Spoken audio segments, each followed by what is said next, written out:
नमस्कार दोस्तों, स्वागत है आपका मेरे YouTube चैनल गौतम एकेडमी पे। मेरा नाम है राहुल कान गौतम और आज की वीडियो में हम लोग डिस्कस करेंगे 13 अप्रैल के करंट अफेयर्स के बारे में। और अगर आप किसी भी कंपटीशन एग्ज़ाम की तैयारी कर रहे हैं तो ये वीडियो आपके लिए काफ़ी इंपॉर्टेंट होने वाला है, तो प्लीज़ लास्ट तक इसको देखते रहें। तो सबसे पहले डिस्कस करते हैं आपका वह राज्य जिसकी कांगड़ा चाय को यूरोपीय आयोग से GI टैग मिलेगा। तो ये आपका होगा हिमाचल प्रदेश, और ये कांगड़ा चाय यहीं का उत्पादन है और इसको 2004 में GI टैग मिला था। 2004 में GI टैग, और इसको यूरोपीय आयोग से भी GI टैग मिला। अब इसमें फ़ायदा क्या है? यूरोपीय आयोग से GI टैग मिलने के बाद इसको देखिए एक अंतर्राष्ट्रीय मार्केट में, बाज़ार में, वहाँ व्यापार करने में एक तो आसानी होगी, दूसरी इसको एक अलग पहचान मिलेगी वहाँ पे, इसीलिए ये न्यूज़ में है। अब GI टैग होता क्या है? जियोग्राफिकल इंडिकेशन, भौगोलिक संकेत। देखिए किसी विशेष भौगोलिक स्थिति में जो उत्पाद अगर पैदा होता है और उसकी जो गुणवत्ता होती है वो उसी भौगोलिक क्षेत्र से बनी हुई होती है, उसी भौगोलिक क्षेत्र की देन होती है, तो उसको GI टैग दिया जाता है। तो GI टैग का भारत में जो मुख्यालय है वो कहाँ पे है? आपका चेन्नई में है। चेन्नई में इसका मुख्यालय है। और दूसरा, पहला कौन सा उत्पाद है जिसको GI टैग मिला था? ये आपका दार्जिलिंग चाय को, दार्जिलिंग चाय को यहाँ इन्होंने पहला प्रोडक्ट था जिसको GI टैग मिला था। और अभी रिसेंटली एक आम को भी GI टैग मिला, ये आपका है रतालू। ये कहाँ का है? बागपत का है। बागपत उत्तर प्रदेश। ये रतालू जो नाम दिया गया है ये वहाँ बागपत का एक गांव है जिसकी वजह से इसको रतालू नाम मिला है।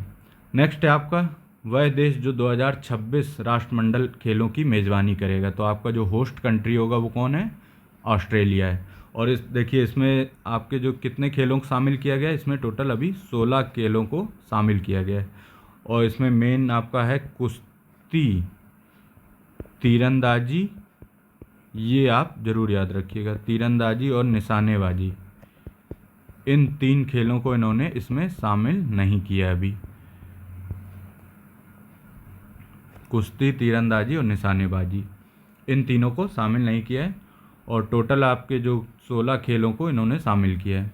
नेक्स्ट है आपका एशियाई विकास बैंक, एशियन डेवलपमेंट बैंक ने जिस राज्य में विकास परियोजनाओं का समर्थन करने हेतु भारत के साथ $2 मिलियन अमेरिकी डॉलर के ऋण पे साइन किया है, वो कौन सा राज्य है? आपका देखिए नागालैंड में विकास परियोजनाओं को लागू करवाने के लिए इन्होंने इस पे साइन किया है। अब इसमें क्या मेन है? शहरी विकास, आपका जलवायु, और तीसरा आपका कनेक्टिविटी,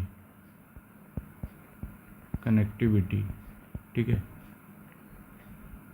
इन तीनों को प्रमोट करने के लिए ये ऋण लिया गया है। और ये मेनली देखिए इनके जो 16 जिलों को कनेक्ट करने की कोशिश की जाएगी इसके द्वारा, और ये सारी जो परियोजनाएं हैं इन 16 जिलों में लागू की जाएगी। तो ये आपका ADB के द्वारा $2 मिलियन अमेरिकी डॉलर का ऋण नागालैंड को दिया जाएगा। और देखिए ADB का जो हेडक्वार्टर है, मुख्यालय, ये आपका कहाँ है? मनीला में। ये ध्यान रखिए, मनीला फिलीपींस में इसकी स्थापना की गई थी 19 दिसंबर 1966 में। और देखिए ADB के द्वारा जो सबसे ज़्यादा अभी तक ऋण दिया गया, सबसे ज़्यादा ऋणी देश है वो कौन सा है? भारत है।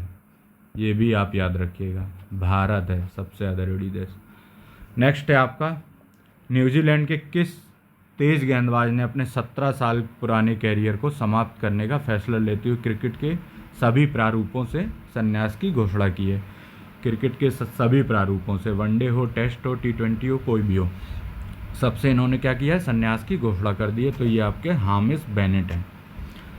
अगला आपका जिस देश ने हाल ही में ऐलान किया कि वह अपने 51 अरब डॉलर के पूरे विदेशी कर्ज को चुका पाने में असमर्थ है, तो ये आपका है श्रीलंका। देखिए श्रीलंका में काफ़ी टाइम से प्रॉब्लम चल रही है यहाँ पे देखिए फाइनेंशियल क्राइसिस हो रखी है, आर्थिक तंगी। और दूसरा आपको फूड क्राइसिस भी हो रखी है, फूड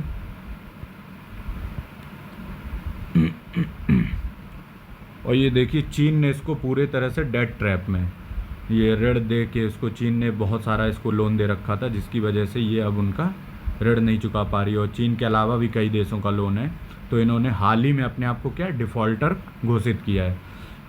और यहाँ पे बहुत ज़्यादा तंगी चल रही, फूड क्राइसिस हो रही है, खाने के लिए अनाज नहीं है, पैसा, फाइनेंशियल क्राइसिस चल रही है, महंगाई बहुत ज़्यादा बढ़ गई है। और देखिए ये हुआ है कि कोरोना की वजह से, एक रीज़न है आपका कोरोना की वजह से इनकी जो टूरिस्ट इंडस्ट्री थी वो पूरी तरह लगभग ख़त्म हो गई थी। और दूसरा आपका इन्होंने जो कर्ज ले रखा था चाइना और अन्य देशों से, उसकी वजह से इन्होंने अपने आप को डिफ़ॉल्टर घोषित किया है। तो ये आप याद रखिएगा। आईपीएल के इतिहास में सबसे तेज 100 छक्के लगाने वाले भारतीय खिलाड़ी जो बने उनका नाम है हार्दिक पांड्या। तो हार्दिक पांड्या ने 100 छक्के लगाने वाले सबसे तेज भारतीय खिलाड़ी बन गए। नेक्स्ट है आपका विश्व पार्किंसन जिस दिन मनाया जाता है उसको क्या है, 11 अप्रैल। पार्किंसन क्या है आपका, एक बीमारी है, डिसीज़ होती है जो कि आपको बुढ़ापे में, ओल्ड एज में होती है। और इसके जो सिम्टम्स होते हैं वो क्या होता है, हाथ पैर आपके कांपने लगते हैं। ये आपका ब्रेन डिसऑर्डर होता है एक प्रकार का। नेक्स्ट आपका वह प्रसिद्ध असमिया कवि जिसको हाल ही में 56वें ज्ञानपीठ पुरस्कार से नवाजा गया है। तो ये आपका नीलमणि फूकन। और अगर क्वेश्चन आता है कि हाल ही में 57वें ज्ञानपीठ पुरस्कार से किसको नवाजा गया है, तो आपका दामोदर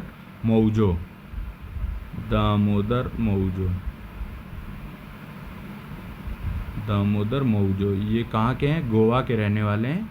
और कोंकणी भाषा में, देखिए ज्ञानपीठ पुरस्कार के बारे में, ये आपके 22 भाषाओं में दिया जाता है। जो 8वीं अनुसूची है भारतीय संविधान की, 8वीं अनुसूची, उसमें 22 भाषाओं को शामिल किया गया है। और ये 22 भाषाओं में ही ज्ञानपीठ पुरस्कार मिलता है। और ये दामोदर मौजो, इनको कोंकणी भाषा के चलते मिला है। और ये आपके साहित्य के क्षेत्र में ज्ञानपीठ पुरस्कार दिया जाता है। और इसमें क्या क्या मिलता है, देखिए जो आपकी धनराशि होती है वो 11 लाख की राशि होती है। दूसरा आपको प्रशस्ति पत्र दिया जाता है। थर्ड आपको वाग्य देवी की कांस्य प्रतिमा, वाग्य देवी जो होती हैं ये आपका सरस्वती को ही, वाग्य देवी इनकी क्या होती है, कांस्य प्रतिमा मिलती है। तो ये जो विजेता होता है उनको ये तीनों चीज़ें दी जाती हैं, ठीक है। तो ये आपको याद रखना है। नेक्स्ट अब देखते हैं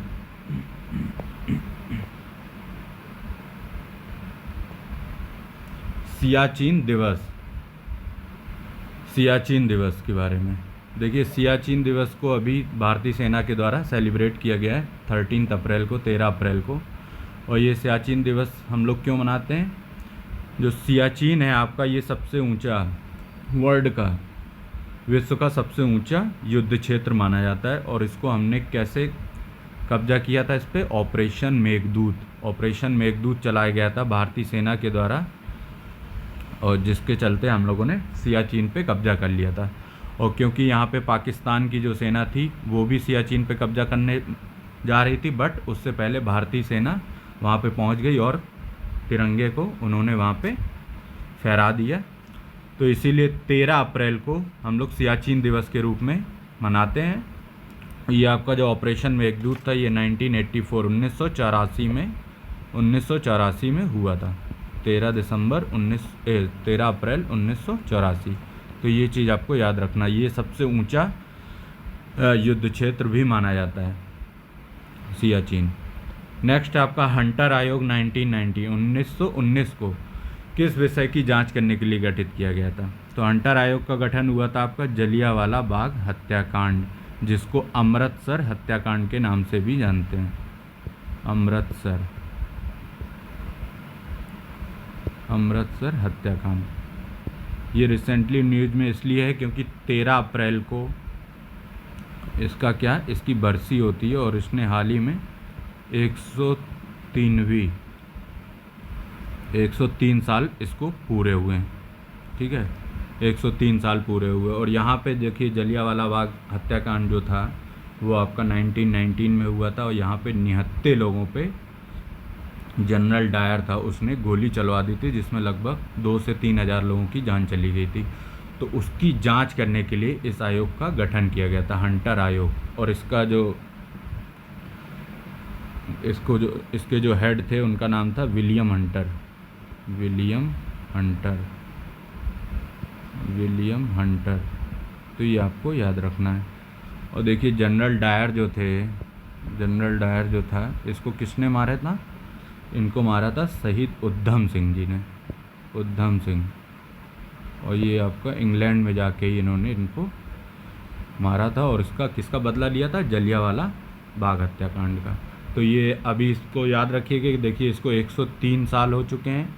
हंटर आयोग का जो हेड थे उनको विलियम हंटर हैं, और इसको अमृतसर हत्याकांड के नाम से भी जाना जाता है। तो ये इसमें इम्पॉर्टेंट पॉइंट थे।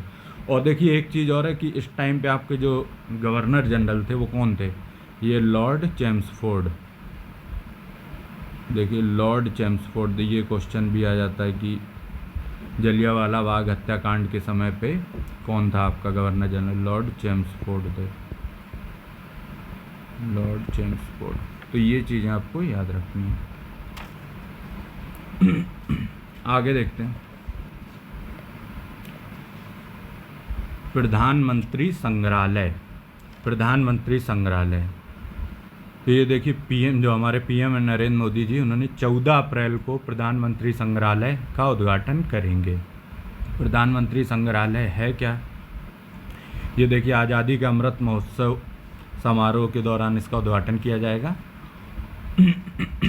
और ये प्रधानमंत्री संग्रहालय में इनकी कोशिश है कि जो भी हमारे पूर्व प्रधानमंत्री हुए हैं उनकी उनके नेतृत्व में जो उपलब्धियां हुई हैं, दूरदृष्टि, उनके कार्य करने की शैली, इन सबको दर्शाया जाएगा इस संग्रहालय में। ठीक है, जिससे हमारी आने वाली पीढ़ी और वर्तमान पीढ़ी उन सारे प्रधानमंत्रियों के बारे में जानकारी ले सकें। तो ये मेन इसीलिए प्रधानमंत्री संग्रहालय को बनवाया जा रहा है। और ये प्रधानमंत्री नरेंद्र मोदी जी के नेतृत्व में एक समावेशी प्रयास है। इसका मुख्य उद्देश्य क्या है? युवा पीढ़ी को हमारे सारे प्रधानमंत्रियों के नेतृत्व, दूरदृष्टि एवं उपलब्धियों के बारे में प्रेरित करना है। ठीक है, ये किसके लिए? सारे पूर्व प्रधानमंत्रियों को समर्पित किया जाएगा। ठीक है, अब इसमें देखिए इनका सोर्स क्या होगा, ये कहाँ से इकट्ठी करेंगे जानकारी। तो ये इसमें बोला कि जो आपका संसद टीवी है, प्रिंट मीडिया है,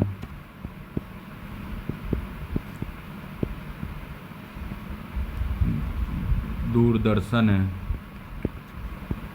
यहाँ से ये आपका सारा डाटा कलेक्ट करेंगे और इस संग्रहालय में इनको स्थापित किया जाएगा। तो ये आपका था आज का करंट अफेयर्स। और अगर वीडियो अच्छा लगा हो तो प्लीज़ चैनल को सब्सक्राइब करें। चैनल का नाम है Gautam academy. Okay, thank you.